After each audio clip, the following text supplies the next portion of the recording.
Captain, हमें इन पर हमला करना चाहिए। हमारे पास जो भी हथियार है वो इस लायक नहीं है कि इनका कुछ बिगाड़ सके। कोई निपट सकता है तो वो है हंटर्स।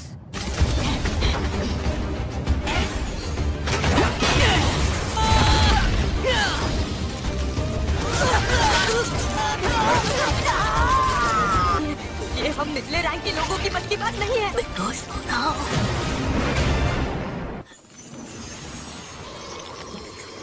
मेरे जख्म भर रहे हैं। पीछे देखो, युंगू, यूना संभल कर। चलो शुक्र है इस रैंक के हंटर्स आ गए। मैं बहुत अच्छे से जानता था कि तुम दोनों मुझे बचाने जरूर आओगे।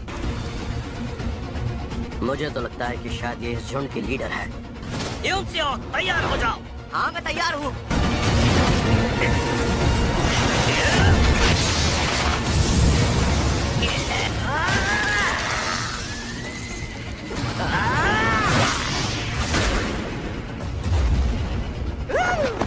लगता है अब ये सब भी बुरा मान गए हैं। अब आएगा मजा।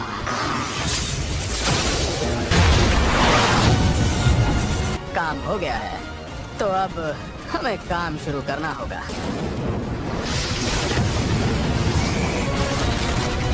टूट पड़ो। 10 साल से भी पहले बहुत से गेट्स अचानक दिखाई देने लगे। हर गेट जिन्हें जादुई दानव कहा जाने लगा। इन दानवों से लड़ने के लिए खुद को काबिल बना पाए उन्हें हंटर कहा जाने लगा। उन्हें अलग अलग रैंक में बांट दिया गया, C, D या फिर E रैंक। जब ये शक्तियाँ जाग जाती हैं, इससे ज्यादा ताकत नहीं मिल सकती। आज की रेड के लिए मेरी तरफ से good luck Kim. Thank you. No, Kim Sangshik. तुम यहाँ क्या कर रहे हो? तुम शिकार करना छोड़ चुके हो। इतना वक्त हो गया है, पता नहीं मुझ में वो पहले वाली बात है भी या नहीं। ये तो संग है ना, इतनी ठंड में भी है, देखकर अच्छा लगा। ए संग, हम इधर हैं। यार इससे पहले कुछ खाकर तो आए हो ना? ये क्या चक्कर है? ये कोई बड़ी तोप है क्या? जिसे हम दुनिया का सबसे कमजोर हंटर बुलाते हैं। ई रैंक की मामूली से लड़ाई ने इसे हॉस्पिटल पहुंचा दिया। अच्छा, अब समझा। इतनी जोर से बात करोगे तो वो सुन लेगा। क्या फायदा, अब तो सुन भी लिया है। जूही, तो हम एक बार फिर से साथ काम कर रहे हैं। तुम्हारे चेहरे को क्या हुआ? यार तुम अपना ध्यान रखना, कब सीखोगे? वो एक ई रैंक की गुफा थी, इसलिए सिर्फ मैं ही घायल हुआ। वहाँ सब ऊंची रैंक वाले हंटर्स थे, तो किसी ने भी हीलर को साथ ले जाने के बारे में सोचा ही नहीं। क्या वो सेल्फिश लोग सिर्फ अपने ही बारे में सोचते हैं? तुम तो मेरे बारे में सब जानती हो जूही। अरे लगता है सब लोग निकल रहे हैं, चलो चलते हैं। मेरे सभी साथियों लीडर मैं ही हूँ और मेरा नाम है चूसो। हाँ, अब ये हुई ना कोई बात। इनका हमारे साथ होना गर्व की बात है। चलो आगे बढ़े। हमारे पीछे ही रहना, वरना फिर से हॉस्पिटल जाना पड़ेगा। घबराओ नहीं, सब कुछ अच्छा ही होने वाला है। मेरे पास बस एक चाकू है जिसमें ना के बराबर जादू है। खाली हाथ जाने से तो अच्छा है। आज मैं कुछ करके दिखाऊंगा। चेयरमैन को उम्मीद करता हूँ सब अच्छा रहा होगा। आखिर तहखाने के टूटने से उन्हें तकलीफ हुई है। उन तहखानों से मिलने वाली चीजों को बेचकर ही हम हंटर्स अपनी जिंदगी चलाते हैं, और वो चीजें हैं हारे हुए दानवों से इकट्ठा की ये एसेंस स्टोन्स। मैंने कर दिखाया।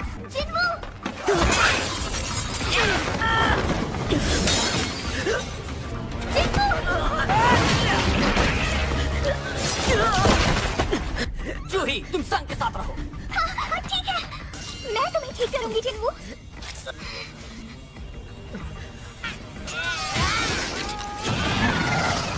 एसेंस स्टोन सिर्फ ऊंची रैंक के दानवों से हासिल किया जा सकता है। माना क्रिस्टल, जिसे सिर्फ तहखाने से ही इकट्ठा किया जा सकता है। ये एक नए पावर सोर्स की तरह है, हवा और जमीन की गर्मी से कहीं ज्यादा कारगर है। ये साफ सुथरी एनर्जी का जरिया है। सरकार बिजली पैदा करने के तरीके खोज रही है, इसीलिए जो जिम्मेदारी हंटर्स के कंधों पर है वो इतनी बड़ी है। हमने इस गुफा के राजा को हरा दिया। जिन्मू सुनो, मुझे सच सच बताओ, तुम अपनी किसी जिद में आकर तो हंटर नहीं बने हो ना? क्योंकि चोट सिर्फ एक जगह नहीं बल्कि तुम्हारे पूरे शरीर पर लगी है। ये बस इतना बताओ कि मैंने जो कहा वो समझे या नहीं? तो क्या लूट का सारा सामान इकट्ठा कर लिया? वैसे मुझे यहाँ शक्ति मणि ज्यादा दिख नहीं रही है, और यहाँ मेरे पास इस ई रैंक की सार मणि के अलावा कुछ भी नहीं है। सुनो, यहाँ आकर देखो क्या मिला है। एक प्राचीन तहखाना। ने गुफा के राजा को तो मार दिया, पर लगता नहीं कि ये बंद होने वाली है। ये अंदर हमें लूट का और भी सामान मिल सकता है। हम हंटर्स एसोसिएशन के आदेश का इंतजार कर। आपको नहीं लगता तब तक नए लोग आकर सारा सामान लेकर चले जाएंगे? आखिर इसकी क्या जरूरत है? वैसे भी रूल्स तोड़ने के लिए तो बनाए जाते हैं। इसमें हम सब के लिए खतरा है, तो क्यों ना वोट से फैसला किया जाए। मैं राजी नहीं हूँ। मैं भी नहीं। चलो चलकर देख ही लेते हैं, पर मैं तो राजी हूँ। और मैं भी। पर मैं अंदर नहीं जाना चाहती। अब सिर्फ तुम बचे हो जिन्वू। क्या सोच रहे हो तुम? खतरे से खाली नहीं है। मुझे माँ के इलाज के लिए और बहन की पढ़ाई के लिए पैसे चाहिए होंगे। मुझे करना ही होगा। मैं तैयार हूँ। तो अब आप अपना हाथ आगे बढ़ाएं और उस काले पत्थर पर रख दें। एक बी रैंक का और 2 सी रैंक वाले हंटर्स हमारे साथ आने के लिए खुशी खुशी राजी हो गए हैं। अरे बेवकूफ, मरना चाहती हो क्या?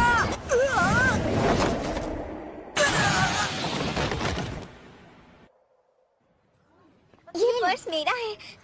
मैं इसका बहुत मैं बड़ा आपका फैन शुक्रिया कैसे अदा करूं? गुफा का दरवाजा राजा के मरने के 1 घंटे तक बंद नहीं होता। मुझे माफ करना कि मैंने अपना वोट हाँ में दिया। तुम कहीं मुझसे नाराज तो नहीं हो ना? तुम्हें क्या लगता नहीं होना चाहिए? मैंने कितनी मुश्किलों से तुम्हारे हाथों को और पैरों को ठीक किया है, लेकिन तुम्हें क्या पड़ी है? मुझे माफ करना। जूही जैसी बी रैंक की हीलर के साथ होने से मेरी जान कई बार बची है। इधर देखो, राजा का कमरा मिल गया। गुफाओं में ऐसे दरवाजे कम ही देखने को मिलते हैं। देखो, मैं तो अंदर जा रहा हूँ। यहाँ से मैं खाली हाथ नहीं लौटने वाला। हाँ? स्वागत है मेरे सभी नए साथियों। मेरा नाम है गो गन ही, हंटर्स एसोसिएशन का चेयरमैन थे। हंटर्स बनना अपनी जान जोखिम में डालना है। अगर जिंदा रहना है तो ये याद रखना कि डरना जरूरी है। यहाँ तो रोशनी हो गई। यहाँ ये सब स्टैचूज कैसे हैं? काफी पुराने लगते हैं। हाँ, ये वाली बाकियों से बहुत बड़ी है। मानना पड़ेगा, यहाँ एक भी दानव नहीं है। मिस्टर सॉन्ग, यहाँ पर देखिए, कुछ लिखा हुआ है। मंदिर के जरूरी नियम की तारीफ करो। अपनी भक्ति को वो जो बड़ी वाली मूर्ति देख रहे हो ना, उसकी आंखें हिल रही हैं। ऐसा नहीं हो सकता। तुम्हें गलतफहमी हुई है। अरे, ये दरवाजा तो बंद हो गया। हम सब यहाँ कैद हो गए हैं। हमें यहाँ तक आना ही नहीं चाहिए था। मैं अब यहाँ नहीं रुकूंगा। वहाँ से हट जाओ।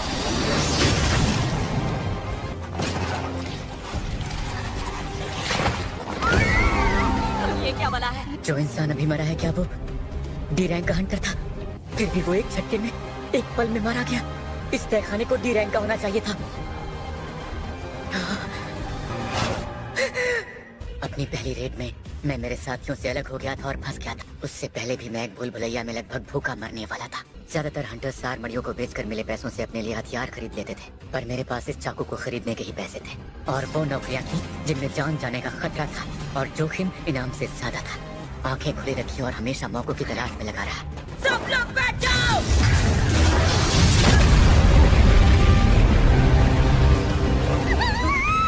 ये क्या हुआ? अब तुम सब ठीक तो हो ना? हाँ, मैं ठीक हूँ। क्या तुम ठीक हो क्या? यहाँ पर हो क्या रहा है? हम फंस चुके हैं। हम मारे जाएंगे। हम सब मरने वाले हैं। आखिर ये है क्या? हमें यहाँ से निकलना ही होगा। रुको, कोई अपनी जगह से मत हिलना। अगर हिले तो ये फिर हमला कर देगा। हम बाल बाल बच गए। अगर तुम्हें बताया न होता तो हम सब मारे जाते। मिस्टर सॉन्ग, आपका हाथ। लोगों को इससे कहीं बुरी हालत में देखा है मैंने। कार्टनेट मंदिर के नियम याद है तुम्हें? वो जो वहाँ पट्टे पे लिखे हुए थे। और जो इन नियमों को नहीं मानेगा वो जिंदा नहीं बचेगा। 10 साल से भी पहले ऐसी सुरंगें सामने आने लगी। सुपरनैचुरल घटनाओं का सिलसिला बढ़ने लगा। कुछ लोग दानवों से लड़ने के लिए खुद को काबिल बना पाए, जिन्हें हम हंटर कहते हैं। इन हंटर्स की शक्ति जागृत होने के बाद कभी खत्म नहीं होती। इनको भी ऐसे दानव मिल जाते हैं जो डर के मायने ही बदल कर रख देते हैं। अब तक थी कहाँ तुम? आज तो तुम कुछ ज्यादा ही लेट हो गई हो। तुम्हारा भाई एक हंटर है ना? हाँ बिल्कुल। तो वो एक ई रैंक का हंटर है। अभी कुछ दिन पहले ही पट्टियाँ बनवा कर आया। इस चीज से लड़ा नहीं जा सकता। हमें मिलकर इसका हल निकालना ही होगा। अब जाकर मुझे एक बड़ी कंपनी के साथ कॉन्ट्रैक्ट मिला है।